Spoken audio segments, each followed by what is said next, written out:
¿Cuál crees que es la mayor virtud y el mayor defecto de los venezolanos? La mayor virtud y el mayor defecto. Bueno, hoy por hoy, producto de una desesperanza adquirida en muchos sectores, yo creo que ese defecto de que venga un Mesías a resolverme los problemas, que venga el Salvador, nos ha jugado muy en contra.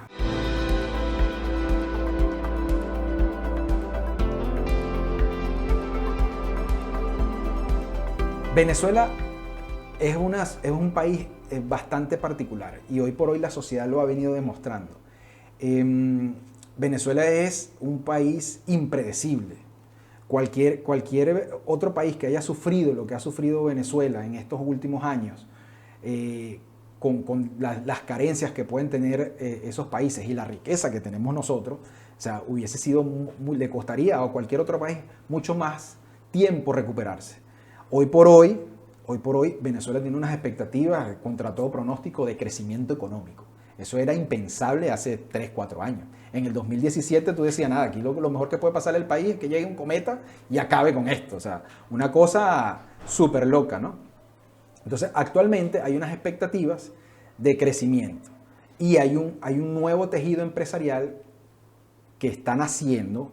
Hay uno que sobrevivió durante estos años y ellos están haciendo cosas nuevas.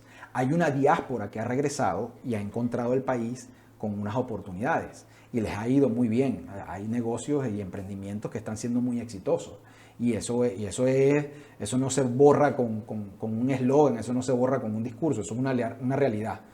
Que es puntualizado en algunas áreas del país, sí. Que hay como unas zonas santuario, unas zonas burbujas donde tú puedes percibir eso también es cierto. Pero para como estábamos y para como estamos ahora, es un avance que es inocultable, no lo podemos ocultar. ¿Crees que existe alguna institución, grupo, partido, organización en la que los venezolanos puedan depositar su confianza? Yo creo que el venezolano tiene que depositar su confianza en sí mismo, o sea, el venezolano tiene que creer en el núcleo familiar, en el individuo, y desde ahí empezar a construir una confianza que no existe, que ha venido teniendo sus tropiezos, que hay que construirla, que hay que fortalecerla. Hay pocos casos muy puntuales donde tú puedes decir, bueno, esta institución me representa. O sea, yo me siento identificado con algunos valores de esta institución. Por ejemplo, he tenido la oportunidad de conversar con varios amigos que están actualmente y muchos tienen una afinidad con querer trabajar, por ejemplo, en Empresas Polar.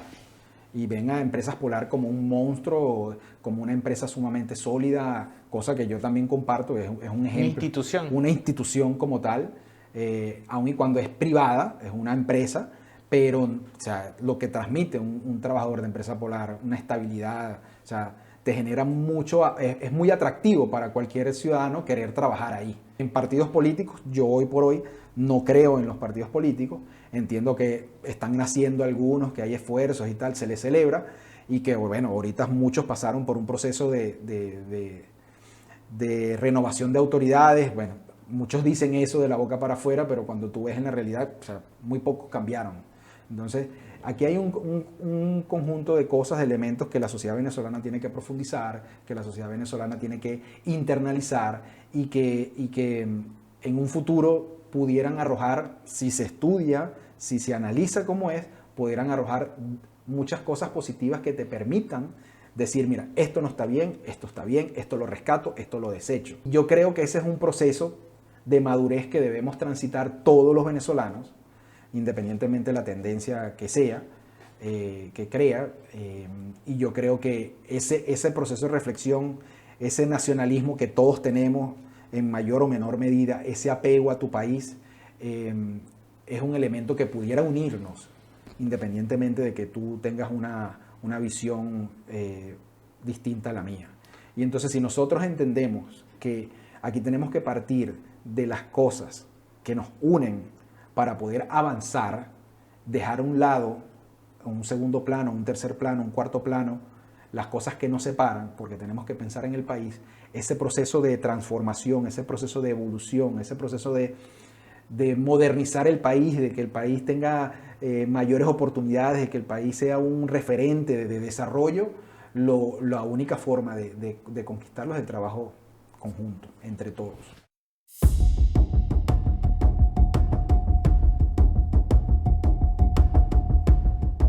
No ha habido, yo sí creo que no ha habido ese incentivo, ese estímulo meritocrático de que los mejores ocupen los mejores espacios, porque venimos de una profunda crisis y quizás lo público, lejos de ser atractivo, está haciendo más bien un efecto rebote, de rechazo, y la gente no se está involucrando en los temas públicos, la gente está viendo cómo resuelve el día a día. Lo rechaza. Rechaza el tema público, viendo cómo, o sea, el ciudadano común de a pie está viendo cómo lleva sus 3 comidas a la casa, está viendo qué trabajo le genera más estabilidad, qué actividad económica le genera más beneficio en pro de sus hijos, en pro de su estómago, y eso es el elemento prioritario del ciudadano común. El venezolano hoy por hoy está pensando qué va a pasar mañana, qué tengo que hacer mañana para que el sábado pueda yo comer, qué tengo que hacer el sábado para que el domingo pueda comer. Entonces, mientras estemos todos sumergidos en esa, muchos de los venezolanos estemos sumergidos en esa dinámica del día a día, es muy difícil pensar en un cambio en una fecha tentativa 2024-2025. No. Aquí hay unas prioridades y el venezolano entiende las prioridades a carta cabal, porque el venezolano ha pasado hambre, el venezolano ha sufrido mucho en estos últimos años y sabe que, bueno, si no resuelve por él mismo el día a día, no se lo va a resolver nadie.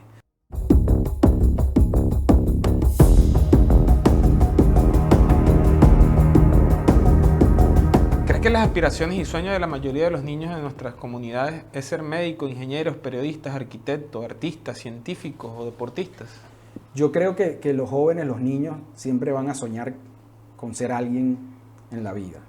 Todas esas profesiones son atractivas. Cada niño, cada individuo tendrá su modelo a seguir, su referencia.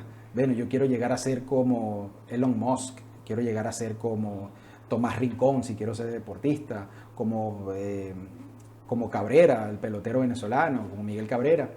Y así habrán muchos, o sea, cada uno tendrá su sueño, su referente. Podrán soñar, pero últimamente, producto de la pandemia, Venezuela sufrió un periodo bastante duro en términos educativos, porque los niños no estaban yendo a clases, estaban viendo clases vía online, y no es lo mismo a través de plataformas, a través de mensajes de WhatsApp, a través de videos de las clases, y eso en el día a día, dentro de una dinámica de la educación que es estrictamente de persona a persona, de contacto directo, yo creo que esos jóvenes, esos niños han sufrido un lapso de tiempo bastante difícil que ha agudizado su capacidad de aprendizaje en unas condiciones armónicas, en unas condiciones ideales producto de esta pandemia. Lamentablemente en Venezuela el Internet es un tesoro y no todos los hogares tienen acceso a Internet de forma estable, constante. Entonces, yo creo que ese sector de la sociedad, producto de esta pandemia, de todo lo que ya hemos sufrido aquí en Venezuela, ha sido uno de los más afectados en términos educativos. ¿Crees esto que dicen algunos, que hay una cultura de moto y pistola en nuestras barriadas? Yo creo, en algunas barriadas, o sea, decirte lo contrario sería desconocer la realidad. Sí, hay unas barriadas donde la violencia es campante, donde la violencia pone orden incluso, y eso quizás pueda despertar en algunos jóvenes una inclinación como de ver a esas personas, a esos individuos, como un referente.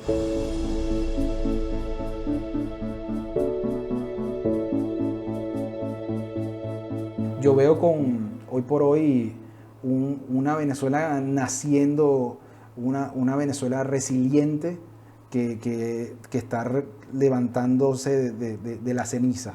Hay un renacer, sí hay un renacer. ¿Crees que tiene que haber entendimiento entre los venezolanos para poder...? Tiene que haber entendimiento, tiene que haber un pacto social en el cual ambos entendamos que la prioridad tiene que ser el país, no el beneficio personal. ¿Cuál crees que es la mayor virtud y el mayor defecto de los venezolanos? La mayor virtud y el mayor defecto.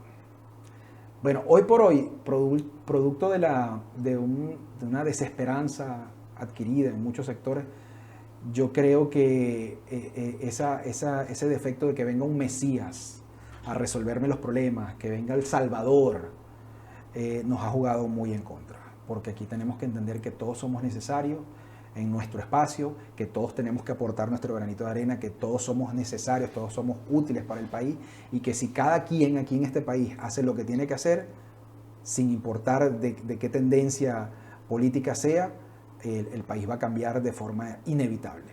¿La mayor virtud? La mayor virtud, pudiéramos decir, la capacidad de superarse a sí mismo, más allá de la adversidad. El venezolano tiene un estado de ánimo envidiable en el mundo, o sea, de una situación difícil, hace un chiste, mucha gente lo sataniza, dice que es poco serio. Yo veo que eso es parte de nuestra idiosincrasia, eso es parte de nuestra cultura venezolana como ciudadanos. O sea, nosotros, a pesar de que el tiempo esté en contra, de que bueno, la cosa esté muy difícil, el venezolano siempre tiene una sonrisa, siempre tiene una esperanza en el fondo que lo incentiva a seguir avanzando, a echar para adelante, a esforzarse por mejorar esa circunstancia adversa que está viviendo en un momento determinado.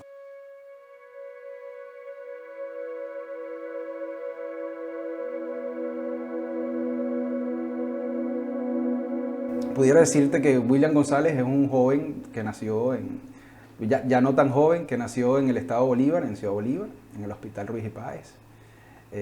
Apasionado por las cosas públicas, apasionado por el país. O sea, tengo una confianza plena en mi país. Creo que podemos ser el mejor país del mundo, aún no lo somos. Nos hace falta un largo camino que transitar, de madurez, de reflexión, de análisis, de creer en que somos capaces de hacer cosas grandes y de que no solo somos los reyes del arroz con pollo, sino que necesitamos un esfuerzo, una conciencia colectiva y un desprendimiento de aquellos sentimientos que nos hacen mezquinos, que nos hacen crudos. O sea, el venezolano de por sí es muy solidario, pero quizás en algunos personajes de la clase política nosotros tenemos mayores expectativas de ese sentido de pertenencia, de ese sentido de aquel estadista que en algún momento fue Rómulo y los próceres de la República que ayudaron a independizarnos. En algún momento, cuando estuve en primaria, en el colegio, mi papá era funcionario público.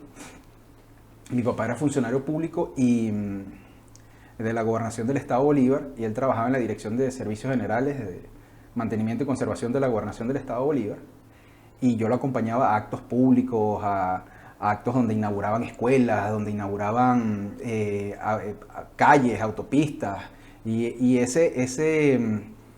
esos momentos de inauguración de obras que yo veía, bueno, el país está creciendo, el país se está modernizando, me generaron un apasionamiento a esa actividad, a esa retribución en favor de un pueblo, de unos ciudadanos que necesitaban ser atendidos o darles mejores calidad de vida, mejor calidad de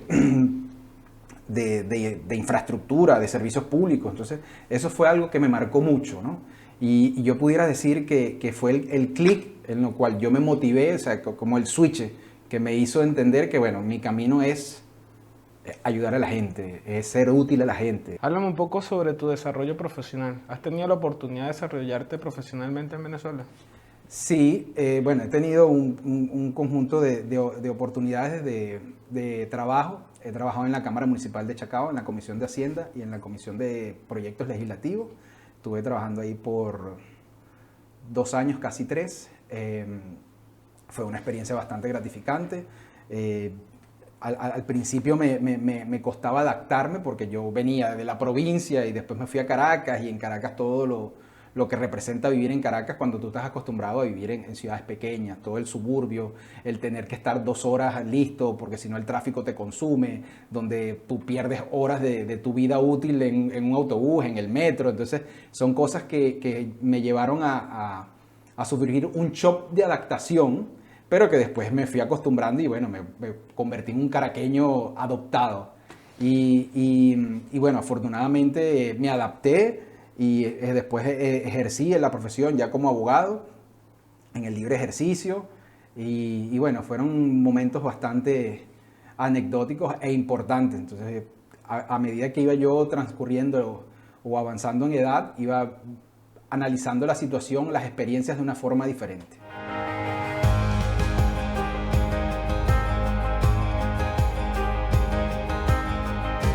William, los que te conocemos sabemos que tienes una habilidad superior a los demás. Eres una persona que crea vínculos entre personas que tienen los mismos intereses. ¿Qué tan importante crees que es esto y cómo has podido, qué crees que has logrado con esta habilidad en los últimos años? Bueno, yo siempre he fundamentado la generación de vínculos, la creación de vínculos con una visión de empatía. Tú, para poder generar un vínculo que conecte a las personas, tienes que ponerte en sus zapatos, tienes que pensar, o sea, suponer cómo él puede pensar. Y en ese ecosistema, en esa dinámica, tú dices, ven acá, fulanito piensa de esta forma por estas razones. Él ve el mundo de esta forma por estas razones. Nosotros por lo general somos consecuencia de eventos, de experiencias, de vivencias, que son las que determinan qué tipo de individuo, qué tipo de persona vas a ser en tu vida. Entonces yo creo que ese mecanismo, ese link entre la empatía y la fraternidad que tú construyas a través de la amistad es lo que hace fundamental para que tú construir relaciones humanas perduraderas.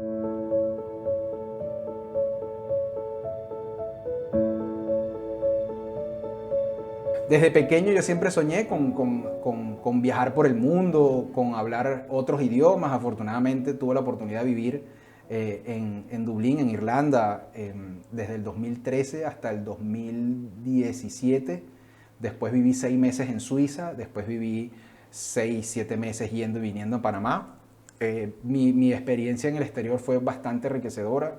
De hecho, las personas que no hayan vivido una experiencia afuera, se las recomiendo si tienen la oportunidad de ir. ¿Eso era un sueño tuyo? Sí, era un sueño mío porque yo decía que la única forma de entender al mundo era viviendo otras realidades y una realidad distinta a tu burbuja de país, que es Venezuela en este caso. ¿Recuerdas el momento antes de salir de Venezuela a vivir esta experiencia? Bueno, ese año, ¿qué estaba en tu cabeza? Ese año fue un momento bastante crucial para mi vida, porque ese año suceden unas elecciones en abril, donde Maduro y Radonsky se miden y tal. Yo tenía mis esperanzas depositadas en favor de la democracia, y en ese momento, bueno, los objetivos no fueron alcanzados, y ahí es donde yo decido emigrar. ¿Qué pasa por tu cabeza en el momento que emigras? En el momento que pisas otro país. Bueno, en principio, tú dices, dejé una vida atrás, voy a abrir un nuevo capítulo en mi vida, tengo que entender que estoy aquí y que no estoy allá, más allá de que allá en tu país están tus afectos, están tus recuerdos, está tu familia, están muchos de tus amigos. Afortunadamente, en ese momento que yo emigro a Irlanda, ahí tenía un sinnúmero de amigos que ya se habían adaptado, que fueron los que me terminaron convenciendo de que me fuera para allá. Irlanda representó una oportunidad, primero, para aprender inglés, segundo, que en aquel momento había unos beneficios migratorios que te permitían estudiar y trabajar sin ningún tipo de traumas, con algunas limitaciones, y que, bueno, los sueldos de Irlanda eran muy buenos, muy atractivos, y en comparación a los sueldos promedio en Europa, era el segundo o el tercer promedio, el mejor sueldo mínimo de Europa.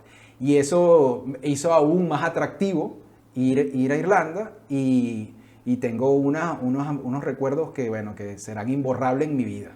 Ahora bien, estando allá, tú valoras muchas cosas que tu país tiene y contrastas las realidades.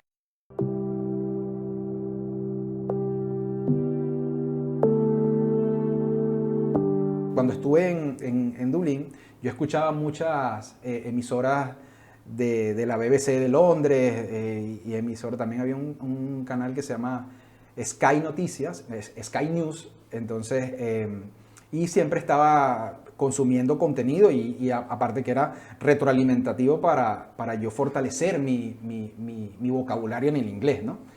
Y había un estudio que hicieron en una universidad, no recuerdo si fue Oxford o Cambridge, que decía que ese estudio arrojaba que las personas que hablaban 2 idiomas y que vivían en un país diferente al de origen, tenían doble filtro de análisis en la toma de decisiones y que eso permitía que tu toma de decisión fuese más asertiva, tuviese mayor probabilidad de éxito. Entonces, ¿por qué? Porque entonces tú pasabas la toma de decisión, el filtro de la toma de decisión por tus raíces, tu país de origen. Y después le dabas el enfoque que le daría un ciudadano que vive en otro país. Y entonces eso te permitía hacer un equilibrio, un contraste entre una visión sobre la toma de decisión y otra visión sobre la misma toma de decisión que te daba cierta ventaja de análisis al momento de tomar la decisión. Yo le aconsejaría a las personas que tienen la oportunidad de vivir la experiencia afuera, que la vivieran. Ahora bien, esto no puede ser una moda. Eso no puede ser, bueno, yo me voy para, no sé, Australia, yo me voy para Francia. Eso tiene que tener una planificación, eso tiene que tener un entendimiento que vas a un país que no es el tuyo, que tú eres un extranjero y eso te obliga a adaptarte de una forma muy diferente a como tú actuarías en tu país natal. Entonces, ¿qué pasa? Que yo he visto en esta diáspora abrupta que hemos sufrido en estos últimos años, que hubo una oleada migratoria que buscó oportunidades afuera. Pero esta diáspora migratoria buscó esas oportunidades afuera teniendo un título en la mano. Pero también hubo un gran volumen está habiendo un gran volumen de oleada migratoria venezolana que no necesariamente está capacitada. Entonces, esta oleada que no está capacitada, que no tiene una formación, que no tiene un oficio claro, es la que más sufre afuera.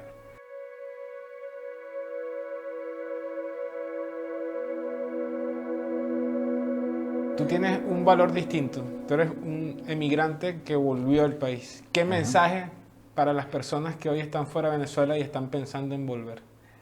Bueno, primero, cuando tú estás afuera, tú haces una reflexión o muchas reflexiones sobre algunos temas bastante internos, muy personales, muy en tu yo interno. Esas reflexiones te llevan primero a valorar muchas cosas que tú tienes en tu país y también te lleva a contrastar con las cosas que no tienes en tu país, pero que tienes en el país receptor, a donde estás viviendo. Entonces, eso te hace tomar un mejor manejo de las realidades. Entonces, valoras muchas cosas que tienes en tu país. También te das cuenta que en el país donde estás hay muchas cosas buenas y eso te hace a la vez difícil el querer regresar sin desconectarte de una estabilidad que quizás encuentras afuera porque en tu país no tenías las mismas oportunidades y ese país sí te la está brindando. Ahora bien, aquí hay que tener una cosa muy clara. Nosotros no podemos emigrar por moda. Yo no puedo emigrar porque se fue mi vecino y porque, bueno, mi vecino se fue y le está yendo bien. Ah, bueno, yo también, si a él le fue bien, a mí me va a ir bien. Cada historia es diferente. Cada capítulo, cada vivencia es diferente. Quizás esta persona tiene unos talentos, unas habilidades que tú no tienes. Tiene una profesión, un oficio que tú no tienes. Entonces, no puedes contrastar o no puedes valorar que, bueno, yo me voy porque si al vecino le fue bien, a mí me fue bien, a mí me va a ir bien. Eso no es así. Ese mito hay que desmontarlo. Hoy por hoy, Venezuela tiene el pueblo venezolano tiene una capacidad de resiliencia inimaginable, quizás nunca antes vista en la historia contemporánea de la humanidad. Aquí el venezolano está en el suelo y se levanta. Vuelve a caer y se vuelve a levantar. Y si no se levanta, bueno, se arrastra, se mueve de lado. O sea, busca siempre la vuelta para encontrarle la solución a los eventos, a las situaciones que se te presentan. Y eso es un talento que nosotros no hemos sabido valorar. Hoy por hoy yo veo Venezuela una Venezuela de oportunidades, contra todo pronóstico, independientemente de quien esté en el poder. ¿Por qué? Porque están dadas las condiciones para que tú, con tu inventiva, con tus capacidades, con lo que hayas aprendido afuera, te adaptes a un nuevo sistema, porque esto es un nuevo sistema que se está viviendo, que es una sociedad que dentro del hoyo en el que andamos se estabilizó económicamente. Hay inflación, sí, pero el mero hecho de que hoy por hoy un jardinero, una señora que preste servicios de limpieza en una casa, en algún lugar, pueda percibir un salario producto de su esfuerzo en una moneda más estable que la del bolívar, una moneda que tenga más confianza, que sea más usable en el mundo, te genera cierta estabilidad.